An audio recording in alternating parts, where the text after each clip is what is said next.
Ce matin, on s'est pensé un petit peu aux enfants et surtout donc autour de cet évangile inhabituel qui nous prend, quand c'est la figure, pour une fois on ne parle pas beaucoup de Jésus directement, ou la figure de Jean le Baptiste est en premier plan. Alors nous avons quelques diapos là, surtout par rapport aux enfants. Une première diapo, et voilà qui explique donc Jean-Baptiste, voilà, qui est le personnage central de cet évangile. Jean-Baptiste, donc, du bon lui connaît surtout les enfants, en gros, et lui peut vivre au désert, c'est une vie très austère. Et c'est dans le désert qu'ils entendent la parole de Dieu, dans le désert. Alors nous fait un petit lien. Quel désert? Jean-Baptiste nous connaît bien. Désert de la Galilée. Et nous, quel désert? Nous fait tout de suite le lien avec nous. Quel désert? Donc la parole de Dieu adressée à Jean-Baptiste dans le désert, nous retenir ça. Ensuite, c'est dans le désert qu'il est recevoir sa mission. Dans le désert, il est recevoir sa mission. Et cette mission-là, c'est quoi? Vous prenez le temps justement pour aller dans l'évangile, pour regarder. La mission qu'il reçoit, la parole de Dieu fait adresser à Jean dans le désert. Et Jean quitte le désert. Les personnes qui n'allent en Terre Sainte connaissent, ça veut dire donc la vallée du Jourdain quand même, c'est fertile. Quitte le désert pour parcourir toute la région du Jourdain. Voilà, côté dans de l'eau, côté dans la vie. Et le message, c'est quoi? C'est en proclamant un baptême de conversion. Message de conversion. Voilà la mission de Jean. Et si nous prenons la parole de l'évangile qui est dedans, convertissez-vous car le royaume de Dieu est proche. Voilà le message, voilà la mission que Jean-Baptiste recevoir. Nous mettons 3 diapos là, surtout par rapport aux enfants, pour simplement se situer comment Jean il gagne sa mission. Désert, et puis, qui il peut proclamer? Conversion, convertissez-vous. Alors, maintenant, nous faisons le lien avec le temps de l'Avent que nous pouvons vivre actuellement. Nous sommes dans un temps de l'Avent. Et dans le temps de l'Avent, est le message central de ce texte. Dans le contexte actuel, nous pas oublier, hein. Nous sommes dans le temps de l'Avent, mais dans quelles conditions nous pouvons célébrer? Quand nous dominés par plein de choses, entre autres, cette épidémie, qui parlait là de nous du tout. Et qui est un message central donc dans le temps de l'Avent? Ce message nous reprend ce que l'Évangile nous dit. Convertissez-vous. Quel message? Quel message, quelle interpellation pour nous aujourd'hui? Quel message? C'est la parole de l'Évangile, convertissez-vous. Et quelle interpellation pour nous aujourd'hui? Et là, je voudrais faire un petit détour. Je risque d'être un petit peu long, mais pour nous bien comprendre qui ça veut dire. Le petit détour, donc, il vous passe donc, convertissez-vous. Et ça veut dire quoi la conversion? Ça veut dire quoi la conversion? Convertissez-vous. Le sens profond de la conversion. Nous vous prenons 2 exemples dans la Bible. Un premier exemple, c'est le prophète Jonas.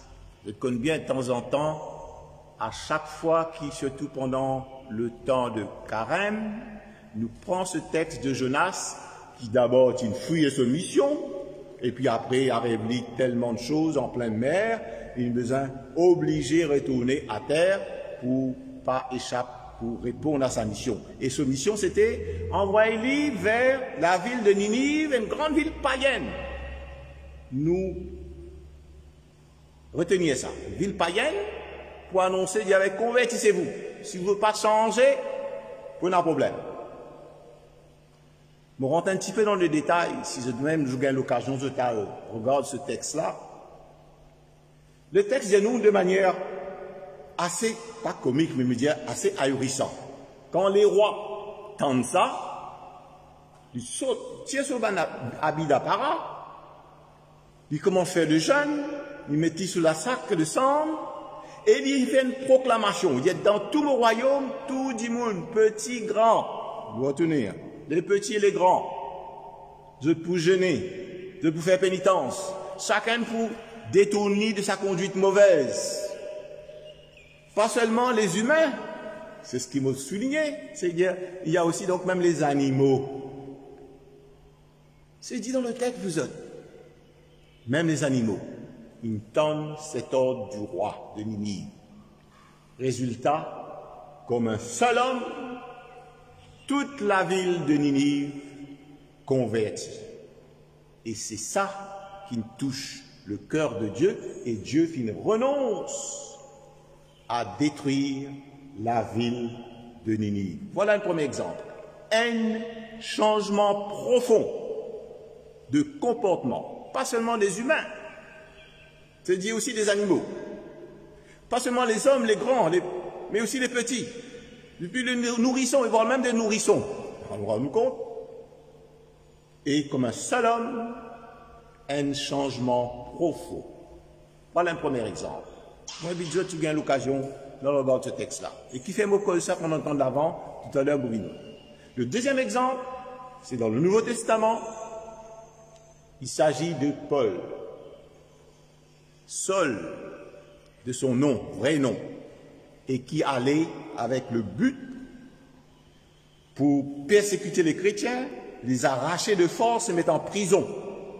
Il dit contre Jésus, contre notre message de l'évangile.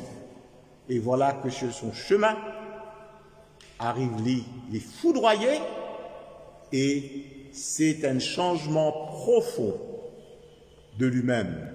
Ce même Paul qui tu peux persécuter les chrétiens contre notre message, ce même Paul, c'est celui qui annonce Jésus-Christ.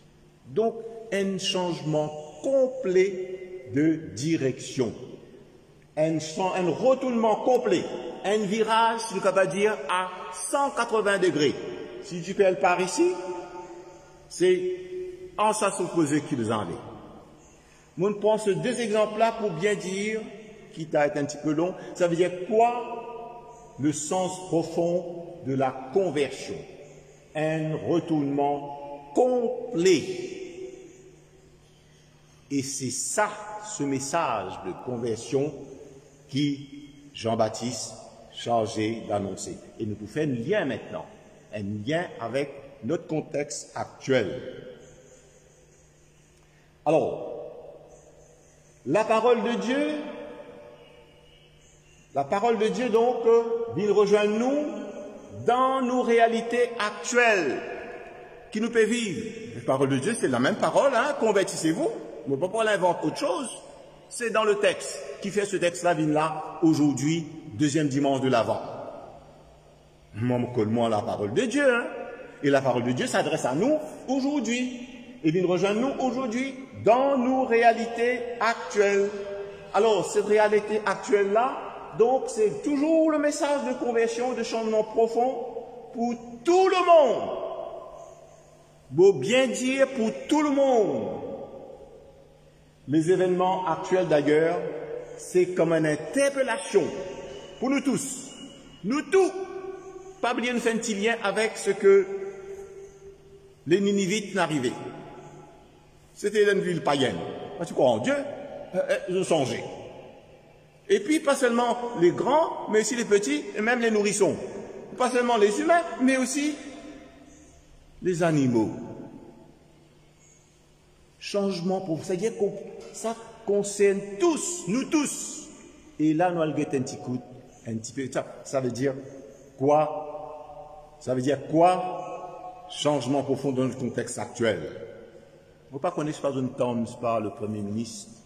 Il n'y a pas longtemps, on va connaître donc un petit bruit comme ça, un petit bout de vidéo, qui dit dans son intervention, nous peut traverser un cyclone. Un cyclone. C'est maintenant que nous rendons compte que c'est un cyclone. Vous connaissez quand il arrive? Quand c'est un cyclone, il arrive classe 4. Ah ben, il y a d'abord premier warning, deuxième warning, troisième warning. Mais quand on arrive classe 4, qui nous peut dire qu'il arrive dans plein cyclone?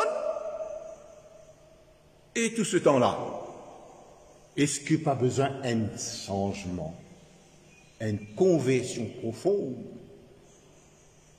par rapport à ce qu'on peut vivre actuellement, par rapport à la réalité qui est besoin de présenter comme il faut? Venir dire après, ben, nous parlons d'un cyclone, c'est vrai, tout le monde, mais des personnes sur le terrain, elles connaissent bien. Nous tous, nous connaissons bien. Alors, c'est pas qu'on arrive des choses empirées, ça peut battre à 200 à l'heure, les cyclones, qui nous veut dire, ah, c'était non cyclone. Quand on commence première rafale. Alors, voilà. C'est pas parce que donc, nous pas, quoi autrement qui nous pas besoin, laisse-nous interpeller par la parole de Dieu, comme on disait tout à l'heure. C'est pour tous, nous tous. Ça concerne nous tous. Et en ce qui nous concerne, nous, les baptisés, là où fait le petit détour encore, vous ne pas connaître moi qui se rappelle. Il faudrait des personnes qui ont 60 ans au-delà à monter. Probablement les sœurs connaissent. Il faudrait qu'on a au moins 60 ans à monter. Il y a deux temps forts dans l'église. Un premier temps fort, quand il y a des personnes venues pour les confessions, par exemple, temps de carême, moi, je me rappelle, temps de carême, il y a un long fil d'attente devant le confessionnal. Long fil d'attente. Aujourd'hui, nous trouvons un fil d'attente ailleurs. On va le faire vaccin. Non, un petit chose pour faire un peu d'humour. Donc voilà, long fil d'attente. Qui se rappelle de ça? Pour aller se confesser. Pas seulement pendant le temps de carême, mais aussi le temps de l'Avent. Le temps de l'Avent, et ça nous n'oubliez. Les anciens se rappellent que le temps de l'Avent aussi, il y a un temps de conversion. C'est pourquoi le texte, convertissez-vous. C'est jamais fini. Ça arrive aussi pendant le temps de l'Avent. Là, vous adressez-moi directement au baptisé. Combien d'entre nous, pour lequel ce sacrement, il tombe un petit peu dans l'oubli? Chacun d'entre nous doit le regarder. Quelle est notre pratique par rapport à ce sacrement? Quelle est notre pratique? Et c'est pourquoi tout à l'heure, on dit donc, c'est conversion pour tout le monde. C'est pour nous tous. Qui nous croyons ou pas. Et à plus forte raison, si nous sommes des baptisés. Voilà. En réalité, combien de temps, combien de fois, depuis notre dernière démarche, pour la plupart, beaucoup d'entre nous, probablement, ça remonte à notre première communion. Ça arrive d'autres qu'il y a ces pratiques-là régulières. Mais voilà, ça nous pose question. C'est une interpellation urgente pour nous tous. Et comment se fait-il donc que ce texte de conversion arrive tant longtemps de l'avant que nous passons justement des cyclones qui n'arrivent 4, 5, place 4, 5 même passés. Et là, donc, personne. Voilà. Conversion, le changement. Alors, voilà, donc, il vient donc, quelle conversion, quel changement pour moi aujourd'hui? Et M. voudrait qu'il nous arrête là. La parole, vous nous dit en général pour les chrétiens, les baptisés, mais chacune d'entre nous, il faudrait nous le regarder de plus profond de nous-mêmes. Je signale que, malgré ces temps difficiles, mon corps toujours disponible pour les personnes, surtout de la paroisse, ceux qui dans les aides de permanence, pour poser ce geste, mais toujours là disponible. Et même au-delà de mes heures de permanence, vous ne pouvez pas toujours prendre rendez-vous avec moi. Et maintenant le temps pour ça. Pour ça, nous prenons le temps. Alors, voilà l'interpellation et quel changement profond. Combien de changements profonds? C'est pas ça fait en l'air, en l'air. Rappelle-nous ces deux exemples. Les Ninivites et aussi Paul. Un changement profond de direction, un virage à 180 degrés. Alors, quelle conversion pour chacune d'entre nous?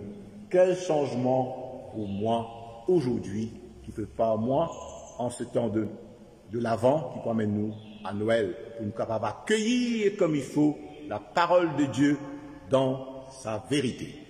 Amen.